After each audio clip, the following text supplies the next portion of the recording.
கிறிஸ்துவுக்குள் அன்பான கர்த்தருடைய பிள்ளைகளே, உங்கள் யாவரையும் ஆண்டவராகிய இயேசு கிறிஸ்துவின் ஈடு இணையற்ற பரிசுத்த நாமத்தினால் உங்களை ஆசீர்வதிக்கின்றேன், வாழ்த்துகின்றேன். கர்த்தர் தாமே இந்த நாளில் நீங்கள் எதிர்பார்க்கிற நன்மைகள் யாவையும் பரத்திலிருந்து உங்களுக்கு அருளிச் செய்து நீங்கள் இம்மையில் சுகித்திருக்கவும் மறுமையில் நிலைவாழ்வை சுதந்திரித்துக் கொள்ள அனுக்கிரகம் செய்வாராக. தினம் ஒரு மிஷனரி என்கின்ற தலைப்பில் இந்த நாளிலே நாம் பார்க்க இருக்க மிஷனருடைய பெயர் பர்னபா. இவருடைய காலம் கிறிஸ்துவுக்கு பின் 61ஆம் வருடம். இவருடைய நாடு சீப்ரு தீவு, இவருடைய தரிசன பூமி சீப்ரு தீவு. உங்கள் வாழ்க்கையை குறித்து கீழ்கண்ட விதமாக சாட்சி கூற முடியுமா? நல்லவர், பரிசுத்த ஆவியால் நிறைந்தவர், விசுவாசத்தில் நிறைந்தவர், உதார குணமுள்ளவர். நாம் வாழ்வது எப்படியோ அப்படியே பிறரும் நம்மை பற்றி கூற முடியும். மேற்கூறிய வாசகங்கள் பர்னபாவை பற்றி கூறப்பட்டவையே. அப்போஸ்தலர்களாலே ஆறுதலின் மகன் என்று அழைக்கப்பட்ட பர்னபா தன்னை நாடி வந்த ஊழியர்களை மிகவும் உற்சாகப்படுத்தி உதவிகளை செய்கிறவராய் இருந்தார்.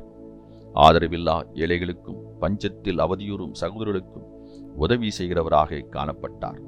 பர்னபா தனது நல்ல நடக்கையினாலும் விசுவாசத்தினாலும் பரிசுத்த ஆவியின் நிறைவினாலும் அநேகரை கிறிஸ்துவண்டை இழுத்து வந்தார். கிறிஸ்துவால் தரிசனம் பெற்று மனம் திரும்பிய சவுலை எருசலேமிலிருந்து அப்போஸ்தலருக்கு அறிமுகம் செய்து வைத்ததும் பர்னபாவை. ஊழியங்களுக்கு நிதி திரட்டி கொடுக்கும் முக்கிய பொறுப்பு முழு உற்சாகமாய் செய்தவர் இவர். ஊழியங்களுக்காக நிதி திரட்டி கொடுக்கும் முக்கிய பொறுப்பை முழு உற்சாகமாய் செய்தவர் இவர். மேலும் மார்க் என்பவரை ஊழியத்தில் உற்சாகப்படுத்தி வளர்த்தவரும் இவரை.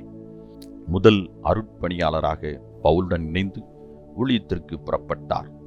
சீப்ரு தீவில் இவர் செய்த பணிகளோ ஏராளம். ரோம் நகரில் கிறிஸ்தவர்கள் சித்திரவதை செய்யப்பட்ட போது விசுவாசிகள் சிதறுண்டு போகத் துவங்கினார்கள். அப்பொழுது அவர்களை தைரியப்படுத்தி விசுவாசத்தில் நிலைக்கச் செய்தார் பர்னபா. அதனால் யூதர்கள் இவர் மேல் ஆத்திரம் கொண்டனர். இறுதியாக அவர்களால் படுகொலை செய்யப்பட்டு இரத்த சாட்சியாக மரித்தார். பிரியமானவர்களை, ஊழியங்களை தாங்குவதில் உங்களுடைய செயல்பாடு எவ்விதமாய் உள்ளது? ஜீவ நீரோடை இவ்விதமாகச் சொல்லுகிறது, இறைவனுக்காக எவ்வளவு செய்கிறாய் என்பதல்ல, அவர் எதிர்பார்த்ததை செய்கிறாயா என்பதே முக்கியம். பிரியமானவர்களே, பர்னபாவை குறித்து வேதாகமத்தில் அவர் நல்லவர், பரிசுத்த ஆவியால் நிறைந்தவர், விசுவாசத்தில் நிறைந்தவர், உதார குணமுள்ளவர்கள் என்று சாட்சி பகர்கின்றது. உங்களையும் என்னையும் குறித்து இந்த உலகம் என்ன பறைசாட்டுகின்றது? சிந்தித்து பார்ப்போமா?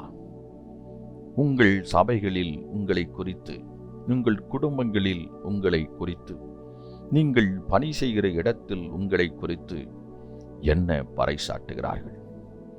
சில நேரங்களில் உங்களை குறித்து இல்லாததும் பொல்லாததும் ஒரு சிலரால் பறைசாட்டப்படலாம்.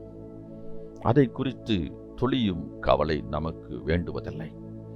ஆனால் உங்களுடைய காரியங்களை குறித்து கர்த்தர் எப்படி உங்களை பறைசாட்டுகின்றார்? உண்மையிலேயே நீங்கள் கிறிஸ்துவால் பாராட்டு பெறக்கூடியவர்களாய் இருக்கின்றீர்களா? உலகம் போற்ற வேண்டும் என்று நாம் அநேக முயற்சிகளை மேற்கொள்கிறோம். ஆனால் உலகம் அநேக நேரங்களிலே நம்மை தூற்றதான் செய்யும்.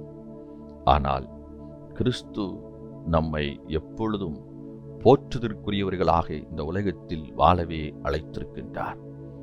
நாம் அவர் நம்மை போற்றக்கூடிய அளவுக்கு, அவர் நம்மை கனம் பண்ணக்கூடிய அளவுக்கு நம்முடைய வாழ்வு இந்த உலகத்தில் சிறக்க வேண்டும். பர்னபா அப்படிதான் இந்த உலகத்தில் வாழ்ந்தார்.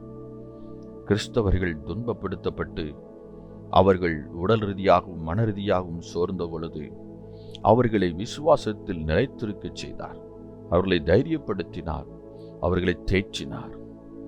அவர்களை தேற்றின பொழுது அவர்கள் தேறுதல் அடைந்தார்கள் என்று சொல்லி பார்க்கிறோம்.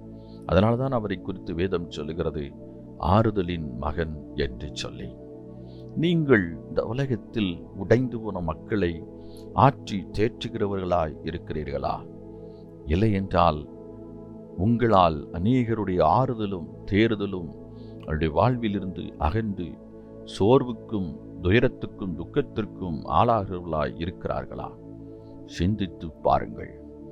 நம்மால் அநேகர் தேற்றப்பட வேண்டும், ஆறுதல் அடைய வேண்டும், கிறிஸ்துவுக்குள் மகிழ்ந்திருக்க வேண்டும். அவ்விதமான செயல்களை செய்ய கர்த்தர் நம்மை அழைத்திருக்கின்றார். நம்மை குறித்து நியாயத்தீர்ப்பு நாளிலே நல்ல சாட்சி கிடைக்க நாம் உண்மையுள்ள கிறிஸ்து இயேசுவுக்கு ஜீவனுள்ள சாட்சிகளாக வாழ அழைக்கப்பட்டிருக்கிறோம். அப்படிப்பட்ட ஒரு நல்ல சாட்சியாக வாழ நம்மை அர்ப்பணிப்போம். கர்த்தர் தாமே உங்களை ஆசீர்வதிப்பாராக. இந்த நாளின் தியானத்துக்குரிய வேத பகுதி யாத்ராகமம் 11-12 அதிகாரங்கள், சங்கீதம் 66-67, மார்க் 1 அதிகாரம். இந்த வேத பகுதியில் வாசித்து கர்த்தருடைய ஆசீர்வாதத்தை பெற்றுக்கொள்ளுங்கள். கர்த்தர் தாமே உங்களை ஆசீர்வதிப்பாராக. ஆமென்.